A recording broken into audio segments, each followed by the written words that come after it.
Bismillahirrahmanirrahim. Assalamualaikum warahmatullahi wabarakatuh, Bapak. Waalaikumsalam. Selamat pagi. Selamat pagi juga. Nggih, sehat-sehat nggih, Pak? Alhamdulillah. Nggih. Sebaliknya sehat. Alhamdulillah, Pak, luar biasa. Nggih, alhamdulillah saya dapat bersilaturahmi dengan Bapak Kasirin selaku atasan saya sendiri sekaligus pimpinan di SMP Negeri 1 Nusawomu. Sebelumnya nuwun sewu nggih, Pak. Ya. Saya di sini ditugaskan untuk menimba ilmu atau nunduk kawruh dari Bapak dan mewawancarai Bapak selaku pimpinan di SMP Negeri 1 Nusawomu. Alasan saya ingin ngangsu kawruh dari Bapak ini terkait pengambilan keputusan berbasis nilai-nilai kebajikan sebagai pemimpin. Karena Bapak termasuk salah satu kepala sekolah yang berprestasi. Oke, diantaranya sudah berhasil sudah berapa sekolah nih, Pak? Sudah 4 sekolah dengan sini. Oke, luar biasa sekali. Dan sekolah-sekolah yang sudah pernah Bapak ampu itu juga semuanya insya Allah terkenal baik ya, Pak. Amin amin, itu ya berkat bersama. Ya. Ya. Pastinya harapan saya hari ini dari wawancara ini saya dapat ilmu, wawasan, kemudian sharing pengalaman Bapak terkait pengambilan keputusan berbasis nilai-nilai kebajikan. Mohon izin Bapak, bisa kita mulai wawancara ini? Boleh, boleh. Ya, bisa. Ya. Bapak kan sudah 4 sekolah yang sudah diampu. Nah, berarti mungkin sudah belasan tahun ya, Pak, jadi kepala sekolah. Ya, udah 12 tahun. Ya. Jadi selama menjabat sebagai kepala sekolah, pastinya Bapak sudah terbiasa dihadapkan dengan situasi-situasi atau kasus yang terjadi ketika Bapak harus memilih di antara 2 pilihan yang mana secara moral itu sama-sama benar, Pak, tapi juga bertentangan. Nah, itu yang di sini kita sebut sebagai dilema etika. Kemudian juga Bapak pasti juga sudah sering menjumpai situasi di mana Bapak harus mengambil keputusan antara benar dan salah. Nah, ini yang dinamakan rujukan moral kalau dalam pendidikan guru penggerak. Nah, selama ini bagaimana Bapak dalam mengidentifikasi kasus-kasus yang merupakan dilema etika atau rujukan moral? Ya, oke. Untuk mengidentifikasi saya tidak pakai kekhususan, namun secara kondisional dan situasional. Ketika permasalahan yang berhubungan dengan rujukan moral dan dilema etika bisa diselesaikan dengan logika dan diidentifikasi dengan logika, maka secara logika bisa diidentifikasi. Namun ketika permasalahan perlu pemikiran yang jernih dan melibatkan orang lain karena pengidentifikasiannya sangat rumit, maka kita melibatkan orang lain, terutama ya pendamping saya yang disebut itu para wakil dan para urusan di 8 standar. Okay. Yeah. Jadi dalam mengidentifikasi ini tentunya dengan pikiran yang jernih ya, Pak, nggih? Iya, harus. Nggih, kemudian dengan kerjasama dengan semua pihak dan stakeholder yang ada gitu nggih, Pak? Iya, betul. Nah, lalu bagaimana selama ini Bapak menjalankan pengambilan keputusan di sekolah ini, terutama untuk kasus-kasus di mana ada 2 kepentingan yang sama-sama benar nih, atau sama-sama mengandung nilai kebajikan? Itu gimana, Pak? Dalam hal ini saya jelas harus melibatkan warga sekolah, terutama yaitu tadi jadi wakil yang di urusan 8 standar dan tentunya yang kantor untuk dilibatkan bermusyawarah, berkolaborasi. Itu langkah yang pertama, itu kita bekerja sama, berkoordinasi dan saling sharing untuk bermusyawarah. Kemudian juga langkah kedua, kita harus didasarkan pada aturan atau regulasi yang ada agar dalam pengambilan keputusan tersebut tidak bertentangan dengan aturan. Kemudian pertimbangan yang ketiga, dengan kebermanfaatan dari keputusan tersebut yang berhubungan dengan dilema etika dan rujukan moral. Oke, luar biasa sekali nggih Pak. Nggih, tentunya kok bukan hal yang mudah juga ini membangun kolaborasi dan kerjasama dari semua pihak nggih Pak. Iya betul. Oke, nah lalu mungkin bisa dijelaskan lebih lanjut Pak langkah-langkah atau prosedur seperti apa yang biasa Bapak lakukan selama ini dalam mengambil keputusan tersebut? Oke. Sebenarnya dalam mengambil keputusan saya tidak menggunakan langkah-langkah yang baku, pedoman yang baku. Yang jelas kita harus mengedepankan koordinasi, kerjasama, kemudian musyawarah dengan warga sekolah.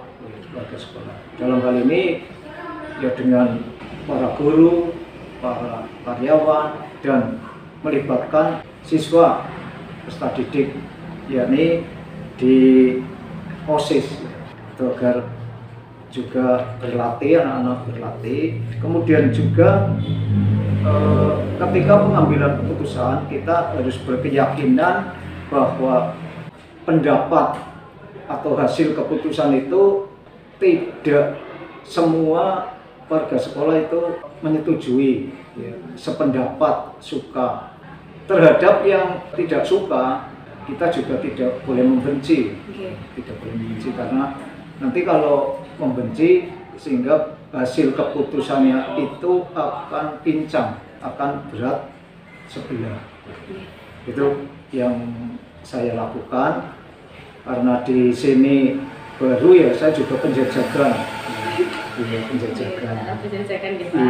penjajakan seberapa jauh sih warga sekolah peduli terhadap sekolah ini. Jadi intinya kalau kita mengambil sebuah kebijakan atau keputusan itu pastinya tidak bisa menyenangkan semua orang, ya Pak. Dan di sini saya sangat apresiasi sekali, ternyata Bapak juga fokus juga terhadap murid, jadi keberpihakan kepada siswa, di mana tadi Bapak ngendikanya kan OSIS, jika perlu OSIS dilibatkan sebagai media pembelajaran juga, siswa itu sangat luar biasa sekali ya Pak. Ya, karena anak kita kan calon pemimpin, sehingga perlu dibekali, dan ini memang tempatnya, wadahnya untuk membekali anak-anak yang memang punya keterampilan lebih. Karena di dalam pengurus OSIS kan sudah menjadi pilihan anak-anak itu, sehingga biar berlatih untuk kedepannya.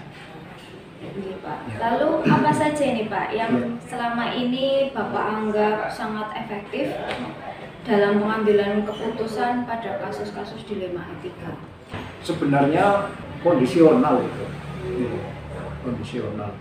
Tidak ada yang lebih efektif, tidak ada yang kurang efektif, itu kondisional sesuai dengan karakteristik permasalahan. Karena berbeda-beda permasalahannya, kemudian juga yang terlibat juga, orang yang terlibat juga berbeda-beda, kemudian hasil keputusan kepentingannya juga menyangkut untuk orang lain yang berbeda-beda juga. Sehingga yang jelas untuk mengefektifkan pengambilan keputusan tersebut ya kita melalui koordinasi itu, mendapatkan koordinasi, kemudian kerjasama, kolaborasi itu harus kita kedepankan agar efektif memang. Walaupun keputusan tersebut tidak akan bisa diterima secara legowo oleh seluruh warga sekolah. Iya Pak, luar biasa sekali. Nah, tentunya dalam pengambilan keputusan selama ini Bapak pasti juga sering menemui adanya tantangan-tantangan nih Pak ya. Jadi hal-hal apa saja yang selama ini merupakan tantangan bagi Bapak dalam pengambilan keputusan pada kasus-kasus dilema etika? Sebenarnya tantangan yang selama ini saya hadapi itu tidak ada yang berarti. Ketika bermusyawarah, berkolaborasi, berkoordinasi dengan teman-teman, para wakil, para urusan, kemudian juga kepada Dewan Guru secara keseluruhan. Memang kadang ada usulan yang menguntungkan diri sendiri dan kadang untuk kelompoknya, dan kadang ada yang bersendaguro. Nah itu kadang yang merupakan tantangan mensikapi bagaimana seorang pemimpin itu harus mensikapi adanya perbedaan pendapat, dan ada pendapat yang menguntungkan diri sendiri, menguntungkan kelompoknya, dan seolah-olah akan merugikan pihak yang lain. Namun itu kita juga harus sadar diri, jangan sampai marah, dan kita harus mengerem dengan itu celetean macam show gitu ya Pak ya. Itu untuk mengerem seperti itu biar juga teman-teman jernih, dan nanti keputusan yang bagaimanapun dengan suara terbanyak, karena musyawarah kan mufakat, maka akan legowo menerimanya dan menjalankan, terutama yang berhubungan dengan rujukan moral dan dilema etika. Ya, seperti hanya dalam memutuskan penggunaan kantin, kantin sekolah, kemudian juga kesejahteraan, terutama bagi teman-teman GTT, PTT, itu kan kadang juga berdilema. Pak. Apalagi di teman-teman GTT, PTT itu tidak ada aturan atau regulasi yang mewajibkan untuk memberikan gaji 13 dan gaji 14. Namun ya secara moral kita memang harus memikirkan, maka ya kita harus bermusyawarah dengan teman-teman yang mendampingi saya, karena saya tidak bisa untuk sendirian, bekerja sendirian. Lalu, nah misalkan ini ketika Bapak memiliki kasus dilema etika, nah apakah Bapak memiliki sebuah tata cara atau jadwal tertentu dalam penyelesaian kasus dilema etika? Apakah langsung diselesaikan di tempat atau memiliki sebuah jadwal untuk penyelesaiannya? Kemudian bentuk atau prosedur seperti apa yang Bapak jalankan? Untuk pengambilan keputusan yang seperti itu, penyelesaian permasalahan-permasalahan yang jelas di sekolah itu ya memang banyak. Kita tidak menggunakan jadwal. Karena apa? Karena dilihat pada kompleksitas permasalahan. Yang jelas untuk penyelesaian masalah-masalah itu tentunya harus jangan dilupakan bermusyawarah, kolaborasi. Itu yang utama sekali, sehingga betapa kompleksnya permasalahan yang ada di sekolah kita ini, kalau dengan koordinasi, dengan kolaborasi, bekerja sama, curah pendapat, itu akan menghasilkan sebuah keputusan yang dimungkinkan tidak memberatkan salah satu pihak dan menguntungkan salah satu pihak, kan hasil pemikiran dengan banyak orang yang terlibat. Jadi dilihat kompleksitasnya ya Pak, kalau ini masalahnya harus segera diselesaikan, berarti harus segera diselesaikan dengan tadi musyawarah tadi ya Pak. Mendapatkan musyawarah, itu harus jangan ditinggalkan. Kemudian, nah ini, adakah seseorang atau faktor-faktor apa yang selama ini mempermudah atau membantu Bapak dalam pengambilan keputusan dalam kasus-kasus dilema etika, Pak? Yang jelas kita memang tidak bekerja sendirian. Prinsip harus tidak bekerja sendirian, karena di sekolah ini kan seorang kepala sekolah memiliki sekolah itu hanya beberapa periode, beberapa tahun. Yang jelas memiliki adalah warga sekolah yang lain, seperti Bapak Ibu guru, kemudian karyawan, sehingga dalam penyelesaian masalah tersebut itu harus melibatkan sumber daya yang lain, sumber daya yang ada, terutama sekali itu para wakil, kepala sekolah, dan para urusan, dan yang lainnya. Sehingga dengan memaksimalkan itu kita akan bisa mendapatkan suatu solusi sesuai dengan kebutuhan yang memang saat ini sangat dibutuhkan, dan resikonya juga dapat diketahui. Keputusan ini seperti apa toh dibutuhkan oleh warga sekolah, berapa besar bisa memenuhi kebutuhan warga sekolah. Kemudian berapa besar resiko yang akan terjadi, karena suatu keputusan jelas ada resikonya.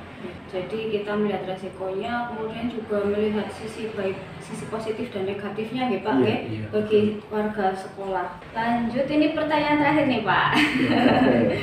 Dari semua hal yang tadi sudah Bapak sampaikan, pembelajaran apa yang bisa Bapak petik dari pengalaman Bapak dalam mengambil keputusan dari dilema etika? Jadi selama ini saya sudah di beberapa sekolah yang jelas karakteristik warga sekolahnya juga berbeda-beda karena kondisi lingkungan juga berbeda-beda. Ada yang pelajaran yang bisa diambil dari beberapa pengalaman saya itu, kita harus menghadapi permasalahan, menghadapi orang-orang yang memang akan jegali istilahnya ya, jegali apa yang menjadi program sekolah yang sudah diputuskan, keputusan-keputusan yang berhubungan dengan kepentingan bersama, itu ya harus sabar, jelas harus sabar, kemudian senyum karena bisa meredakan semuanya ya. Kemudian yang jelas harus kolaborasi, harus bekerja sama, koordinasi dengan sesama warga sekolah dan juga pada dinas-dinas yang terkait. Itu akan menjadikan sejuk di sekolah kita, di mana kita berada. Itu. Terima kasih sekali Bapak, pengalaman yang sangat luar biasa. Saya jadi tambah ini wawasan dan ilmunya terkait pengambilan keputusan sebagai pemimpin ya Pak. Saya masih dalam taraf pemimpin pembelajaran di kelas dan sepertinya masih harus banyak belajar dari Bapak ini. Bisa, terbuka, silakan. Terima kasih Bapak. Saya rasa wawancaranya ini sudah sangat cukup, lebih dari cukup, dan jawaban juga sangat luar biasa. Semoga bisa menambah manfaat bagi saya. Mohon maaf jika ada kesalahan ya Pak. Ini saya juga nyerahin waktunya Bapak, padahal Bapak sibuk sekali. Ya apa-apa. Mudah-mudahan bermanfaat dan nanti calon guru penggerak bisa jadi guru penggerak semuanya dan bisa membawa perubahan di sekolah.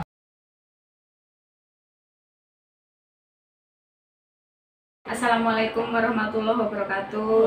Waalaikumsalam warahmatullahi wabarakatuh, Ibu. Selamat pagi Bu. Pripun kabar? Alhamdulillah saya pun gimana Bu?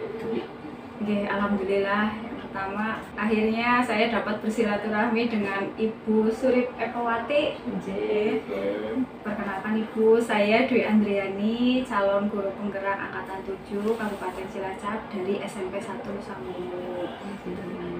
Maksud kehadiran saya ke sini adalah saya ditugaskan untuk ngunduk kawruh menimba ilmu dan mewawancarai Ibu selaku pimpinan di SMP Negeri 3 Binangun ini. Dan alasan saya kenapa memilih Ibu sebagai sebagai guru saya itu karena Ibu merupakan salah satu pimpinan atau kepala sekolah yang berprestasi. Di antaranya sudah berhasil membawa SMP Negeri 3 Binangun ini menjadi salah satu sekolah penggerak. Saya ucapkan terima kasih sekali Ibu. Ibu sudah berkenan saya wawancarai. Nah, pastinya harapan saya bisa mendapat banyak ilmu, wawasan, dan sharing pengalaman Ibu terkait pengambilan keputusan berbasis nilai-nilai kebajikan. Kita belajar bareng, insya Allah kalau saya bisa membantu, nanti insya Allah kita sharing bareng, kita bersama-sama untuk menggali apa itu nilai-nilai kebajikan. Mohon izin Ibu, apakah kita bisa memulai wawancara ini? Silakan Mbak. Nun sewu, Ibu sudah mengampu SMP Negeri 3 Binangun sudah berapa tahun, Iya, saya mengampu itu sejak Agustus 2018 Bu. Selama 5 tahun saya di SMP 3 Binangun. Luar biasa sekali. Berarti Ibu sudah sangat mengenal sekolah ini Ibu. Ya, lumayan lagi dalam taraf menggali potensi teman-teman sekolah ini begitu Ibu. Selama 5 tahun Ibu menjabat kepala sekolah di sini, pastinya Ibu sudah sering menjumpai situasi dan kasus-kasus yang terjadi di sekolah ini, yang dimana situasi itu terkadang Ibu diharuskan untuk memilih atau mengambil suatu keputusan yang secara moral itu benar, tapi bertentangan. Nah, itu yang kalau di kami itu istilahnya adalah dilema etika Ibu. Kemudian juga terkadang pasti Ibu juga dihadapkan situasi di mana harus membuat keputusan antara benar dan salah. Dan di sini istilahnya itu adalah bujukan moral. Nah, kalau Ibu selama ini kira-kira itu bagaimana Ibu mengidentifikasi kasus-kasus yang merupakan dilema etika ataupun bujukan moral seperti tadi? Di suatu instansi Ibu, karena kita ada siswa, kalau ini ada guru, ada karyawan, ada orang tua siswa, maka permasalahan-permasalahan itu tentunya ada dan sering begitu. Ada yang namanya tadi dikatakan dilema etika, di mana suatu kasus itu atau yang masuk dalam dilema etika itu suatu permasalahan yang muncul yang harus diselesaikan, ya, tapi semuanya benar dalam kondisi benar dan benar menurut aturan, juga bisa pula benar secara moral. Jadi di sini suatu kasus yang seperti itu yang biasanya sangat pelik Ibu, karena menyangkut banyak kepentingan atau banyak yang harus ikut terlibat. Tetapi kalau yang namanya tadi bujukan moral itu lebih mudah. Ya, mudah dalam artian secara regulasi benar, ya itulah yang benar. Tapi kalau salah, itu salah. Tapi kalau yang dilema etika itulah yang harus kita memerlukan energi lebih begitu, karena suatu kasus harus diselesaikan, endingnya nanti bagus semua, tidak melanggar aturan atau regulasi, juga melahirkan keputusan yang indah tanpa mengurangi rasa kepedulian atau harus dalam ranah moral atau kebajikan begitu Ibu. Jadi seperti itu identifikasinya. Kita nanti lihat permasalahannya apa itu dulu, seperti itu ya. Jadi kalau bujukan moral kan kita bisa menggunakan regulasi atau peraturan yang sudah jelas ada gitu nggih Bu. Iya, jadi kalau bujukan moral itu bisa aturan, bisa kebijakan, bisa pula budaya atau tata tertib di sekolah itu gitu. Nah, ini yang menjadi pusat perhatian kan yang dilema etika itu yang butuh identifikasi lebih mendalam nggih. Kalau selama Ibu menjabat kepala sekolah di sini, bagaimana Ibu dalam menjalankan pengambilan keputusan di sekolah ini, terutama untuk kasus-kasus di mana dilema etika ya. Jadi dua kepentingan yang sama-sama benar atau sama-sama mengandung nilai kebajikan, itu bagaimana? Iya, ini tergantung kasusnya gitu ya Ibu. Kalau kasusnya itu misalnya kita identifikasi dulu permasalahan yang ada itu apa. Kalau masalah guru misalnya, guru contoh yang di sini itu ada. Ini saya langsung ke kasusnya. Ada misalnya guru sering izin karena suaminya sakit begitu. Ketika seperti itu maka kita ambil atau kita panggil dulu beliaunya, karena biasa kalau ada seperti itu kan warga mesti rame begitu ya. Oh ini begini. Nah ini kita ambil dulu, kita tanya, identifikasi permasalahan faktanya itu apa ya. Setelah ada tahu oh ini permasalahannya A, B, C, baru nanti kepala sekolah atau saya itu memanggil rekan atau teman yang dalam satu teamwork dari Waka katakanlah, karena menyangkut anak tidak masuk maka SKL standar proses karena itu. Nah baru setelah diidentifikasi itu nanti kita akan diskusikan, komunikasikan untuk menyelesaikan masalah itu biar aturan itu tetap jalan tetapi tidak melanggar rasa kepedulian atau care kita terhadap guru itu. Namanya suami sakit kan nggak mungkin kan, itu nanti seperti itu Bu. Dari komunikasi di situ ya. Berarti kalau dari penangkapan saya dalam mengambil keputusan di sekolah ini, Ibu diutamakan yang pertama kita berkoordinasi Iya, gitu betul. dengan stakeholder dan jangan lupa juga diidentifikasi dulu Iya, masalahnya iya, Ibu. Kemudian tanpa mengurangi rasa kepedulian. Iya, Luar betul, biasa ya. sekali Bu. Nggih. Terima kasih Oke. ya. Seperti Kalau boleh tahu nih Bu, jadi kalau langkah-langkah atau prosedurnya itu seperti apa? Mungkin Ibu bisa menjelaskan. Jadi langkah-langkah atau prosedur yang biasa Ibu lakukan selama ini ketika mengambil suatu keputusan. langkah yang pertama yaitu tadi Bu, kita untuk mengidentifikasi dulu fakta-fakta apa yang ada di lapangan, permasalahan-permasalahan apa yang ada. Setelah jelas, oh ini hubungannya dengan guru atau dengan siswa. Kalau dengan siswa maka wali kelas atau BK atau tim-tim karakter kita yang kita bangun di sana. Tapi kalau guru maka apa yang bisa itu seperti itu, identifikasi. Setelah itu kemudian larinya karena itu basicnya adalah aturan, maka aturannya itu tidak salah ya, tetapi beliaunya yang kena masalah itu juga selamat. Dalam artian misalnya ketika itu kok sering terlambat, maka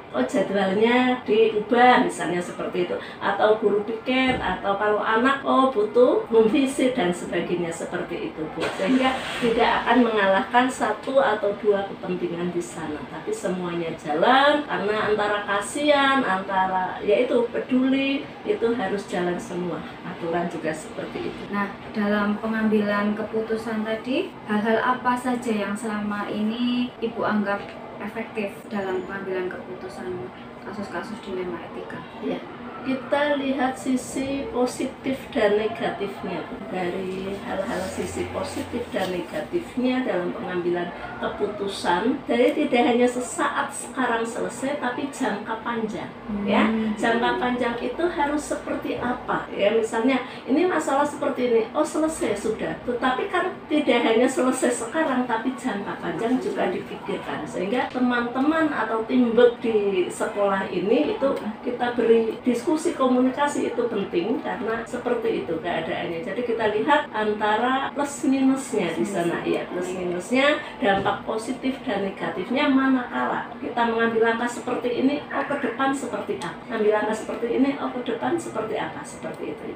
Luar biasa sekali Bu. Jadi memang kalau dalam kasus dilema etika di materi yang sudah kami pelajari kan juga ada paradigma itu, paradigma pengambilan keputusan itu juga memang ada jangka pendek lawan jangka panjang lah. Itu Ibu ternyata sudah pasti Ibu lebih implementasinya itu pasti sudah terbiasa dengan hal seperti itu. Sebenarnya karena kebetulan selalu ada masalah sehingga mungkin dari situlah jadi ngepasi apa ya Bu. Kemudian lalu hal-hal apa saja Ibu yang selama ini merupakan tantangan bagi Ibu dalam pengambilan keputusan, terutama pada pengambilan keputusan dari suatu kasus dilema etika? Tantangan saya sebenarnya keadilan Bu. Kadang-kadang ya untuk keadilan seseorang, yaitu tadi rasa antara misalnya kita sudah memutuskan suatu kasus seperti ini, maka langkahnya seperti ini. Di suatu sekolah mungkin ada golongan minoritas atau mayoritas ya. Jadi ada individu melawan komunitas begitu ya. Individu ini kita lindungi karena dia mempunyai masalah, maka keadilan itu harus kita adil dalam artian ini tidak harus berangkat gini karena ada suatu permasalahan. Nah itu kita yang menjadi tantangan di sana teman-temannya yang mayoritas itu untuk memudengkan karena pola pikir 1-2 orang itu kan berbeda. Itu biasanya untuk meredam seperti itu, mengertikan seperti itu butuh komunikasi. Jadi komunikasi di sini yang harus kita kedepankan, menampung apa-apa yang menjadi istilahnya ini berbeda pendapat dengan kami, itu kok seperti itu, ini seperti itu, maka itu kita ini kan, jadi rasa kemanusiaan moral ya, intinya moral kita kedepankan untuk kasus-kasus tertentu. Karena sebagai seorang pemimpin kan tentu bukan hanya memimpin 1-2 orang, tapi itu sudah komunitas besar gitu. Apalagi ada murid juga, tidak hanya guru. Kemudian juga pasti harus memikirkan kepentingan banyak orang juga, itu yang kadang sulit nih Bu. Betul, untuk mengerti orang-orang yang berbeda pandangan itu yang kadang-kadang menjadi tantangan tersendiri. Kemudian, nah itu karena kita kan menghadapi banyak orang gitu, pastinya permasalahannya juga pasti bervariasi.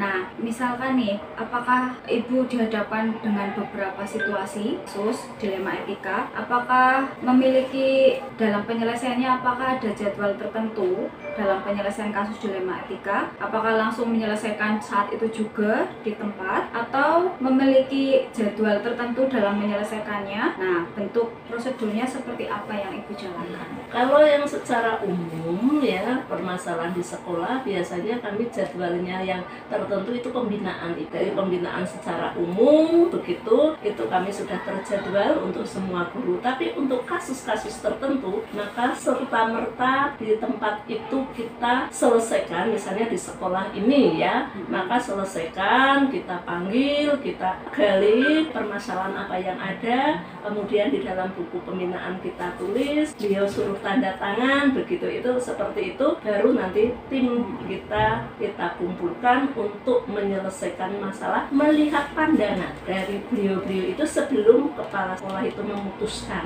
ya. Kalau kacamata dari kepala sekolah kan seperti ini misalnya, maka kita lihatin dulu itu. Jadi secara kalau yang kasus-kasus tertentu kita tidak terjadwal tapi langsung diselesaikan. Tapi kalau secara umum persekolahan, maka kami ada jadwal tertentu begitu. Berarti juga dilihat dari segi kasusnya gitu. Iya. Semakin cepat semakin baik lah gitu. Iya, betul. Sebelum ya. masalahnya atau kasusnya bertumpuk-tumpuk. Iya. Karena endingnya pokoknya anak. Kita perhatikan anak atau siswa. Jangan sampai siswa karena kasus tertentu siswa terlantar. Berarti menyelamatkan anak secepat mungkin kasus itu diselesaikan ya. Selesai, ending dari penyelesaian itu ya bagus, tidak ada pro dan kontra, tapi jalan semuanya. Yang punya masalah ya nyaman, di dalam juga nyaman. Luar biasa sekali, berpihak pada anak gitu, iya. Ditamakan gitu. Iya, Nah, dalam pengambilan keputusan dilema etika tadi, adakah seseorang atau faktor-faktor yang selama ini mempermudah atau membantu Ibu dalam pengambilan keputusan dilema etika itu? Ya jelas ada seseorang, bukan hanya seseorang, tapi tim Tim, kami di sekolah ya. Dari sekolah itu guru, terutama TU, tapi yang tergantung kasusnya begitu Bu.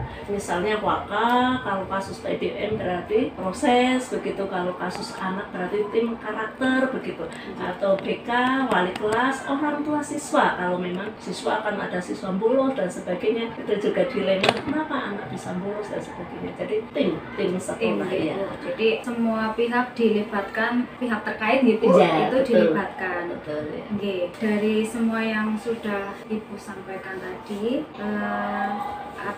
kira-kira pembelajaran apa ini Bu yang bisa dipetik dari pengalaman-pengalaman Ibu selama ini dalam pengambilan keputusan dilema etika? Dari berbagai masalah yang ada, jujur Bu, itu mendewasakan saya, terutama dalam dalam bertindak, dalam memutuskan sesuatu. Intinya ilmu itu datang karena adanya permasalahan, sehingga ke depan ketika ada kasus-kasus yang ini, kita tidak serta-merta memutuskan ini yang terbaik itu tidak, tapi bagaimana itu sudah misalnya kita putuskan, apakah keputusan ini benar atau salah, kita kembali. Jadi masalah-masalah seperti ini sama seorang pemimpin atau terutama saya itu sebagai pembelajaran bagi diri sendiri ini untuk ke depan lebih baik lagi seperti itu. Jadi ibaratnya menimba ilmu kehidupan begitu.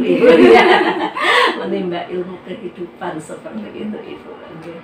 Terima kasih sekali Bu, luar biasa pengalaman. Saya jadi mendapatkan wawasan baru, pengetahuan baru. Ternyata Ibu sudah sangat berpengalaman dalam Jadi Bu, itu ya sharing sedikit dari saya yang lebih tua begitu, mungkin sudah mengalami berbagai permasalahan, tapi insya Allah Bu Andi itu luar biasa ini CGP Oke, yang Terima luar kasih, biasa. Ibu. Oke. Jadi memang tidak salah saya berguru kepada Ibu. Nggih. Alhamdulillah, mudah-mudahan bermanfaat sedikit yang saya Saya juga terima kasih sekali lagi Ibu, dan mohon maaf jika ini mengganggu waktu luang Ibu. enggak. Mungkin kedepannya saya juga masih banyak belajar dari Ibu juga kayaknya. Biar Saya bisa belajar bareng-bareng, Bu. Saya terima kasih juga. Hari ini saya dapat ilmu juga dari Panjenengan, ini ilmu kehidupan juga, bagaimana membawakan suatu ini ya. Terima kasih Ibu sekali lagi.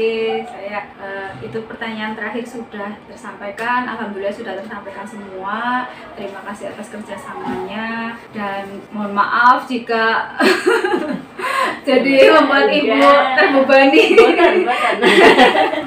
Oke, memang saya masih perlu banyak belajar. Salah satunya ya seperti ini, dengan cara-cara seperti ini dari figur-figur yang memang sudah berpengalaman dan sudah mumpuni di bidangnya.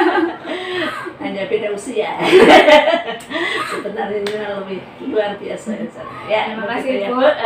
Sama-sama pangapunten. Ya, luar biasa.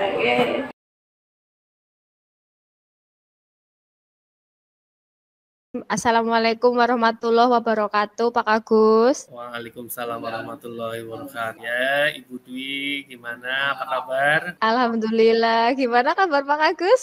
Alhamdulillah, luar biasa, baik. Alhamdulillah, nggih Pak. Hari ini saya dapat bersilaturahmi, bertatap maya dengan Pak Agus selaku Kepala SD Banjarsari 02. 02 nggih Pak Agus nggih. Di sini saya sebagai calon guru penggerak angkatan 7 Kabupaten Cilacap. Saya ditugaskan untuk menimba ilmu atau ngunduh kawruh dengan mewawancarai Bapak selaku pimpinan, yaitu Kepala SD Banjarsari 02. Alasan saya ingin ngangsu kawruh dari Bapak ini terkait pengambilan keputusan berbasis nilai-nilai kebajikan sebagai pemimpin nggih Pak. Jadi menurut saya Bapak kan termasuk kepala sekolah dari awal sebagai guru aja sudah guru berprestasi. Kemudian kepala sekolah muda yang juga sudah menorehkan banyak prestasi dan banyak pengalaman tentunya. Pastinya nanti diharapkan saya dapat mendapat banyak ilmu, wawasan, dan sharing pengalaman Bapak terkait pengambilan keputusan berbasis nilai-nilai kebajikan. Gitu ya Pak? Nggih, mohon izin Bapak, apakah bisa kita memulai wawancara hari ini? Ya, boleh, silakan. Nun sewu, Bapak sudah menjadi guru dan menjabat kepala sekolah sudah berapa lama nggih Pak? Ya, terima kasih. Ini kita bisa ada sesi dari wawancara dari Bu Dwi yang selaku CKP Angkatan 7. Semoga kita saling sharing lah ya untuk sedikit. Kami dari SD Negeri Banjarsari 02 akan menceritakan tentang keadaan di sini. Dan alhamdulillah saya ditugasi untuk menjadi Kepala SD Negeri Banjarsari 02 sejak tahun 2022. Nah, itu mulai proses di sini. Ya, mungkin ada yang bisa kami bantu terkait dengan ini kalau nggak salah tentang kasus-kasus pengambilan keputusan gitu. Nggih, Bapak. Betul. Iya, Jadi selama Bapak menjadi pimpinan sekolah atau kepala sekolah, pastinya kan sudah sering menjumpai atau dihadapkan dengan situasi-situasi atau kasus-kasus nggih Pak. Dari situasi-situasi tersebut kan terkadang ada situasi di mana Bapak harus memilih antara dua pilihan yang secara moral itu benar tetapi bertentangan. Nah, itu kami sebut sebagai dilema etika, Bapak. Kemudian pasti Bapak juga sering juga dihadapkan dengan situasi yang terjadi ketika Bapak harus mengambil keputusan antara benar atau salah. Nah, itu yang kami sebut sebagai bujukan moral. Menurut Bapak, bagaimana Bapak dapat mengidentifikasi kasus-kasus yang merupakan dilema etika atau bujukan moral, Bapak? Monggo. Ya, terima kasih. Sebenarnya mungkin ini kata-kata baru ya dari ini kasus-kasus ada dilema etika kalau nggak salah tadi ada moral, tapi sedikit yang kami pahami tentang dilema etika dan bujukan moral, intinya di sini ada kasus berkaitan dengan dilema etika kita, dengan moral kita, terus dengan bagaimana kalau ini sama-sama kasusnya benar, mungkin seperti itu ya. Nah, di sini ya kami sebagai pelaksana pimpinan di sebuah instansi pendidikan, khususnya di SD Negeri Banjarsari 02, tentunya pasti akan beragam kasus yang kami hadapi, baik dalam kasus yang keduanya itu saling benar atau tetapi dalam artian di situ saling bertentangan yang dikenal dengan dilema etika kalau nggak salah tadi ya. Nah, ataupun kasus yang salah satunya benar dan yang lainnya salah. Nah, itu juga termasuk. Kedua kasus tersebut harus dapat diidentifikasi dan benar agar tidak ada kesalahan dalam mengambil keputusan. Cara kami atau saya untuk mengidentifikasi yang mana dari kedua kasus tersebut adalah dengan memahami masing-masing kasus. Pahami dulu kasusnya apa. Dan tentu saja untuk memahami kasus tersebut, saya juga harus berkomunikasi dengan pihak-pihak terkait seperti di sini para wakat atau rekan-rekan teman guru di sini yang akan membantu saya. Dan setelah permasalahan itu sudah dipahami, maka saya perlu melakukan beberapa hal yang bisa memetakan apakah kasus itu merupakan bujukan moral ataupun kasus itu merupakan dilema etika. Untuk itu dari kami dilakukan buatkan daftar pertanyaan identifikasi khusus syarat sebuah kasus itu yang merupakan dilema etika jika kedua masalah bertenturan tersebut tidak melanggar hukum atau serta norma-norma yang berlaku. Jika kasus yang diidentifikasi lolos dari syarat-syarat tersebut, maka dipastikan itu adalah kasus dilema etika. Dan sebaliknya, jika syarat-syarat tidak terpenuhi, maka itu adalah kasus bujukan moral. Luar biasa sekali Bapak. Jadi Bapak menjadikan peraturan atau kebijakan atau undang-undang ya Pak itu dalam menentukan bujukan moral atau dilema etika. Jika itu ada pelanggaran berarti itu bujukan moral, tapi kalau tidak ada pelanggaran tetapi itu sesuai dengan nilai-nilai kebajikan yang sama-sama benar itu berarti dilema etika gitu nggih Pak? Iya. Kemudian, nah selama ini bagaimana Bapak menjalankan pengambilan keputusan di sekolah Bapak, terutama untuk kasus-kasus dilema etika itu tadi Pak, yang dimana ada dua kepentingan yang sama-sama benar atau sama-sama mengandung nilai kebajikan. Untuk kasus dilema etika, ketika saya mempertimbangkan kedua hal yang sama benar tersebut, membentukkan faktor apa dan pihak mana. Apakah kepentingan itu merupakan untuk orangan atau untuk banyak orang, atau mengandung nilai-nilai kebenaran atau kesetiaan atau rasa keadilan, bahkan rasa belas kasihan, atau berdampak untuk saat ini atau dan seterusnya. Mungkin itu. Luar biasa sekali. Lalu bagaimana untuk langkah-langkah atau prosedur seperti apa yang biasa Bapak lakukan selama ini dalam pengambilan keputusan dilema etika itu Pak? Kalau langkah-langkahnya ya mempertimbangkan yang pertama kita memilih kebenaran yang paling kecil mudaratnya dan besar manfaatnya. Dalam mempertimbangkan kepentingan yang jelas ini adalah untuk kepentingan murid. Jadi peserta didik juga harus kita hubungkan dengan kasus tersebut. Berdasarkan pada prinsip mungkin berprinsip hasil akhir. Ada yang mungkin kalau nggak salah berbasis peraturan dan berprinsip rasa peduli kita. Tahap berikutnya, kita melakukan investigasi dan memeriksa kembali fakta-fakta yang ada dan menemukan peluang. Lalu kita membuatkan keputusan. Kalau dalam keputusan dari saya lillahi ta'ala lah, apa yang dimana semoga itu bisa bertanggung jawab. Nggih Pak, jadi langkah-langkahnya ada bervariasi ya Pak, tapi tujuan utamanya tetap untuk kepentingan murid gitu nggih. Berpihak pada murid gitu nggih. Lalu hal-hal apa saja nih Pak yang selama ini Bapak anggap efektif dalam pengambilan keputusan pada kasus-kasus dilema etika? Dalam kasus pengambilan keputusan dalam dilema etika, hal yang efektif yang perlu dilakukan adalah di sini kita biasanya menyederhanakan permasalahannya. Permasalahan itu kita pokoknya itu apa, dan kita berusaha untuk di sini membangun kebijaksanaan dalam mengambil keputusan. Jadi masalahnya disederhanakan gitu nggih Pak, jangan diperlebar. Pokoknya seperti itulah. Yeah. Lalu dalam pengambilan keputusan tentu kan juga banyak tantangan-tantangan nih ya Pak ya. Lalu hal-hal apa saja ini yang selama ini merupakan tantangan dalam pengambilan keputusan pada kasus-kasus dilema etika yang Bapak alami selama ini? Kalau tantangannya, tapi banyak lah tantangannya. Terutama ketika kita sudah memutuskan suatu keputusan, tetapi ada pihak-pihak yang tidak bisa menerimanya. Nah, gitu tantangannya itu, maksudnya kita butuh proses memahamkan sebagian orang untuk secara ikhlas menerima dan menjalankan keputusan itu, agar keputusan itu menjadi sebuah kesepakatan yang bisa kita pahami, agar kita selalu istiqomah dan menjalankan keputusan tersebut. Tantangannya yaitu memberikan pengertian lah, memberikan pemahaman kepada orang-orang yang belum mengetahui. Jadi tantangannya itu karena Bapak kan menghadapi bukan 1-2 orang tapi banyak orang gitu Pak. Masalahnya seperti itu biasanya. Dalam suatu keputusan pasti tidak mungkin bisa menyenangkan semua orang, itu ya Pak yang sulit ya.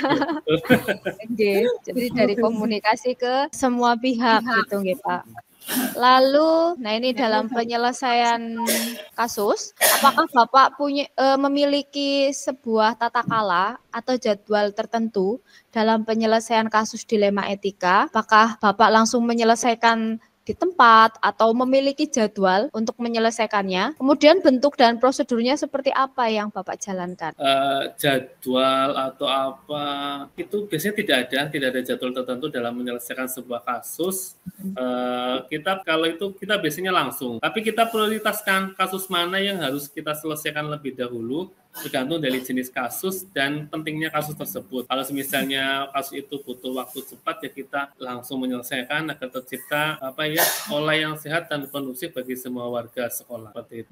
Luar biasa sekali. Jadi dilihat prioritasnya nggih Pak Iya, prioritasnya kita lihat dulu maksudnya. Lalu adakah seseorang atau faktor-faktor yang selama ini mempermudah atau membantu Bapak dalam pengambilan keputusan dalam kasus-kasus dilema etika, Bapak? Kalau seorang faktor ya jelas ada. Semua pihak di sekolah semuanya kita libatkan untuk pengambilan keputusan. Jadi kita berkomunikasi yang baik dengan semua warga, yaitu kita juga mengelola emosi yang baik dan pemahaman tentang teori pengambilan keputusan kepada seorang pemimpin agar mempermudah pengambilan keputusan.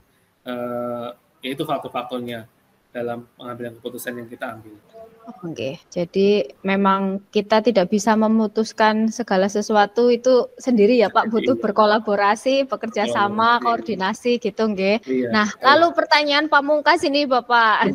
Iya, silakan. Dari semua hal yang sudah Bapak sampaikan tadi, pembelajaran apa yang dapat Bapak petik dari pengalaman Bapak dalam mengambil keputusan dilema etika? Iya, alhamdulillah ya, dari sekian banyak kasus yang dilema etika, kita bisa mengambil manfaatnya, terutama untuk diri saya sendiri agar lebih mengerti keadaan seseorang, harus lebih bijak lagi dalam menghadapi suatu keputusan. Maka mengidentifikasi jenis kasus harus kita bisa dilakukan lebih awal dengan melakukan pengujian, lalu melakukan pengujian itu apa benar atau benar ataupun menentukan paradigma apa yang harus kita pilih dalam mengambil sebuah keputusan dengan dengan berprinsip agar tidak memberatkan, tidak merugikan siswa. Maksudnya kita semuanya harus mengutamakan siswa. Itu seperti itu. Baik, jadi endingnya tetap berpihak pada murid dan iya, betul. Karena sesuai dengan saling kolaborasi nggih Pak nggih. Iya, kurikulum merdeka memang seperti itu. Nggih. Baik, terima kasih sekali Bapak atas waktu dan kesempatannya. Alhamdulillah semua pertanyaan sudah terjawab dengan baik. Jawabannya juga sangat luar biasa menurut saya. Ini menambah wawasan dan ilmu buat saya terutama.